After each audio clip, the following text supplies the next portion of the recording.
샬롬. 오늘도 하나님 말씀 앞에 나오신 여러분 환영합니다. 하나님께 기도하겠습니다. 하나님, 오늘도 우리에게 귀한 하나님의 말씀을 주시니 감사합니다. 이 말씀을 듣고 우리의 심령 가운데에 놀라운 하나님이 주시는 용기와 소망이 가득하게 하여 주시옵소서. 그래서 깨닫기 소망합니다. 말씀에 순종할 수 있는 결단이 있기 소망합니다. 우리를 가르쳐 주시옵소서.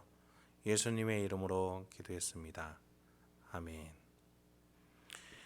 오늘 함께 살펴볼 말씀 사무엘상 22장 11절에서 23절, 사무엘상 22장 11절에서 23절까지 함께 살펴보도록 하겠습니다. 오늘도 성실하신 우리 주님, 주 하나님 아버지를 찬양합니다. 다윗을 도왔던 아히멜렉 제사장이었습니다. 그런 그에게 사울은 마음에 숨기는 것 하나 없이 분노하게 됩니다. 아무리 다윗을 향해서 그가 마음을 고쳐먹어왔고 회개하고 돌이키려 해도 입에만 머무는 가짜 회개는 결국 그의 마음의 중심에는 자신의 탐욕, 자기를 높이고자 하는 교만, 자기를 숭배하고자 하는 자기 우상 숭배가 있었음을 반증해주는 꼴이었습니다. 그런 점에서 사울의 가짜 신앙이 오늘 본문에서 여실히 등장합니다. 11절부터 13절입니다. 왕이 사람을 보내어 아히도베 아들 제사장 아히멜렉과 그의 아버지의 온 집 곧 노베에 있는 제사장들을 부르매 그들이 다 왕께 이른지라. 사울이 이르되 너 아히도베 아들아 들으라. 대답하되 내 주여 내가 여기 있나이다. 사울이 그에게 이르되 네가 어찌하여 이새의 아들과 공모하여 나를 대적하여 그에게 떡과 칼을 주고 그를 위하여 하나님께 물어서 그에게 오늘이라도 매복하였다가 나를 치게 하려 하였느냐 하니. 일전에 높당에서 성막 제사를 드리려고 방문하면서 다윗과 아히멜렉 제사장과의 만남을 도액이 목격했었다라고 말을 합니다. 이 말을 할 때에 그의 어투를 잘 보셔야 합니다.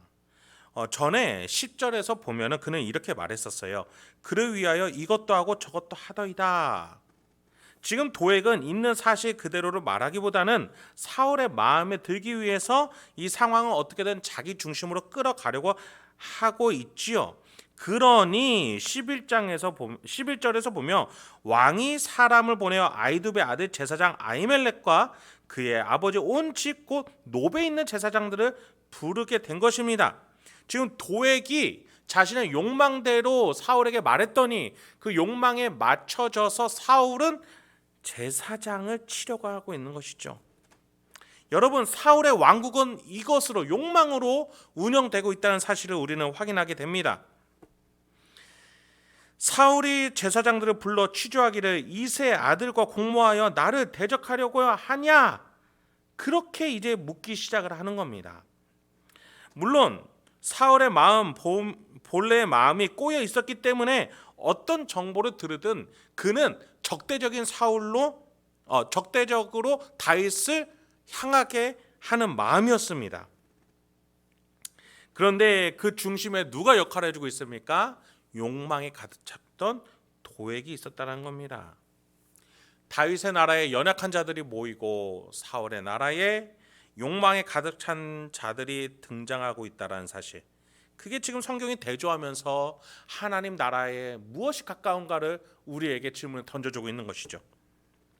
그런 점에서 지금 내가 있는 가정과 직장, 일상, 교회는 어떤 유형과 성격으로 운영되고 있는지를 돌아봐야 합니다. 과연 하나님이 주신 질서와 섬김으로 약한 자들이 존중받으며 섬김받은 자들이 높여지는가?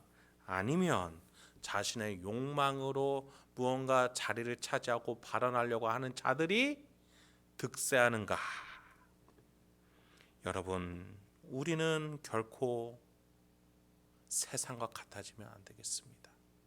섬김과 낮아짐과 희생하는 자들이 존중받는, 높여지는 그러한 하나님의 질서가 있는 신자의 공동체, 신자의 가정, 신자의 관계가 되어야겠습니다. 결국 사울은 제사장들을 죽이라고 말하면서 자신의 신앙의 바닥을 드러냈죠. 14절부터 19절입니다. 아히멜렉이 왕에게 대답하여 이르되 왕의 모든 신하 중에 다윗같이 충실한 자가 누구인지요? 그는 왕의 사위도 되고 왕의 호위대장도 되고 왕실에서 존귀한 자가 아니니까. 내가 그를 위하여 하나님께 물은 것이 오늘이 처음이니까 결단코 아니니이다. 원하건대 왕은 종과 종의 아비의 온 집에 아무것도 돌리지 마옵소서. 왕의 종은 이 모든 크고 작은 일에 관하여 아는 것이 없나이다 하니라. 왕이 이르되 아히멜렉아 네가 반드시 죽을 것이요 너와 네 아비의 온 집도 그러하리라 하고 왕이 좌우의 호위병에게 이르되 돌아가서 여호와의 제사장들을 죽이라. 그들도 다윗과 합력하였고 또 그들이 다윗이 도망한 것을 알고도 내게 알리지 아니하였음이니라 하나 왕의 신하들이 손을 들어 여호와의 제사장들을 죽이기를 싫어한지라. 왕이 도에게 이르되 너는 돌아가서 제사장들을 죽이라 하매 에돔 사람 도에게 돌아가서 제사장들을 쳐서 그날에 세마포 에봇 입은 자 85명을 죽였고 제사장들의 성읍 노베 남녀와 아이들과 젖 먹는 자들과 소와 나귀와 양을 칼로 쳤더라. 어마어마한 일이 일어나고 맙니다. 이 사건의 특징을 여러분 잘 보셔야 됩니다. 첫 번째가 무엇입니까?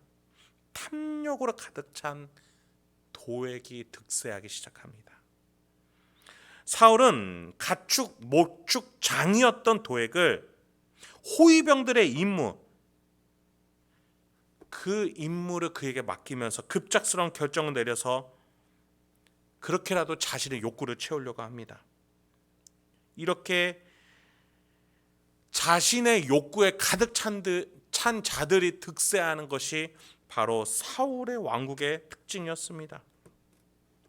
그 욕구는 하나님과 또 하나님의 제사장을 죽이라는 명령에 아무런 양심의 가책을 느끼지 않았습니다. 오로지 탐욕의 나라에서 줄을 서고 싶었던 도액, 그를 이용해서 자신의 욕구를 채우려고 했던 사울만이 있었던 겁니다. 여러분, 두 번째, 그렇다면 누군가는 낮아졌죠. 누구입니까? 아히멜렉은 사울 앞에서 충분히 자신의 상황을 설명했습니다. 사울은 하나님의 제사장이라는 것은 안중에 없었어요. 자신은 여호와를 섬기는 일에 몰두하기 때문에 정치계에서 일어나는 일은 전혀 알지 못한다 라고 아히멜렉이 아무리 얘기해도 사울의 안중에 없었던 겁니다. 더군다나 다윗과 모르는 사이도 아니고 다윗이 요청한 것들이 특별한 조짐이 있는 것도 아닌데 내가 그것을 어떻게 분간하겠습니까? 항변해도 사울은 오로지 자신의 욕구에 차서 논리와 합리적인 사고조차도 받아들이지 않습니다. 여러분, 지금 사울이 본래 도액에게 말하기 전에 다른 누군가에게 이 제사장을 처형하라고 했을 때 아무도 건드리지가 않았죠. 왜입니까? 사울의 명령이 불합리하고 비합리하고 불순종이고 불신앙인 것을 모두가 다 알고 있었기 때문입니다. 그럼에도 사울은 결국 도액을 이용해서 아히멜렉을 비롯하여 하나님의 제사장과 그 마을에 속한 자녀와 여인과 가축 모두를 진멸하라고 하죠. 하나님의 사람들이 낮아지는 것이 바로 사울의 왕국의 특징이었던 겁니다. 여러분, 우리가 속한 조직과 우리가 속한 공동체가 어떠한 원리로 나아가는지 보셔야 합니다.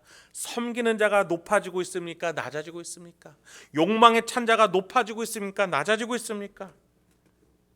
여러분, 우리는 나 자신이 어떠한 마음의 중심을 가지고 살아가는지 나 자신을 스스로 돌아볼 수 있어야 하겠습니다. 그래서 내 안에 혹시 내가 내 힘으로 일하려고 하지 않는가? 무질서하거나 불의하지 않는가? 감정이 우선시 되고 있지 않은가? 라고 나 스스로에게 물어보며 나아가야겠습니다. 더 나아가 하나님의 나라의 특징인 생명, 섬김, 사랑, 질서, 의로움이란 것이 있는가? 물을 줄 알아야 하겠습니다. 20절부터 23절 마지막으로 보겠습니다. 아히도베의 아들 아히멜렉의 아들 중 하나가 피하였으니 그의 이름은 아비아달이라. 그가 도망하여 다윗에게로 가서 사울이 여호와의 제사장들을 죽인 일을 다윗에게 알림해 다윗이 아비아달에게 이르되 그날에 에돔 사람 도에게 거기 있기로 그가 반드시 사울에게 말할 줄 내가 알았노라. 네 아버지 집에 모든 사람 죽은 것이 나의 탓이로다. 두려워하지 말고 내게 있으라. 내 생명을 찾는 자가 네 생명도 찾는 자니 네가 나와 함께 있으며 안전하리라 하니라. 여러분, 여기서 다윗의 나라의 특징이 등장하게 됩니다. 제사장들이 모두 진멸당하고 남은 한 사람 아비아달이 다윗에게로 가니 다윗이 어떠한 감정을 느낍니까?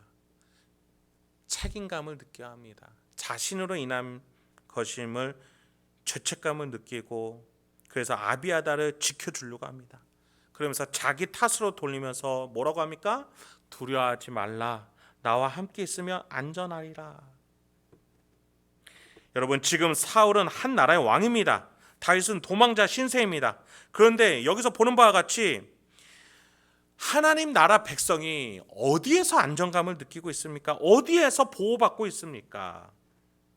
여러분, 과연 여러분이 다스린 가정, 직장, 일상에서 여러분의 영향력을 받고 있는 그들은 어떤 안정감을 누리고 있습니까? 어떤 감정을 느끼고 있습니까? 무엇을 깨닫고 있습니까? 여러분의 가정과 직장, 일상에서 그들은 여러분을 통해서 무엇을 느끼고 생각하고 있습니까? 말씀 마치겠습니다. 여러분, 우리는 하나님의 자녀로서 빛의 역할, 소금의 역할을 해야겠습니다. 저 세상 사람들에게 밝은 빛을 주며 어두운 곳을 몰아내고 따뜻할 수 있도록 해야겠습니다. 더 나아가 세상이 부패하고 썩어져 갈 때 우리가 소금이 되어서 썩지 아니하도록, 죽지 아니하도록 생명으로 나갈 수 있도록 우리가 나아가야겠습니다.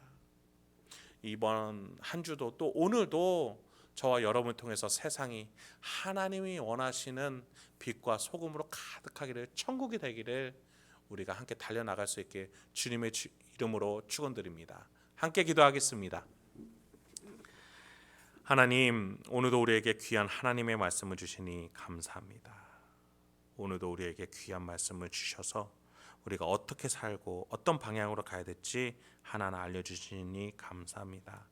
우리의 심령 가운데에 있는 분주함과 또 혼미함, 우리의 불순종하려고 했던 마음들, 나 중심의 우상숭배의 마음들, 이 시간에 회개하오니 주여 우리 안에 하나님 나라의 질서에 순종할 수 있는 용기와 소망, 지혜 허락하여 주시옵소서.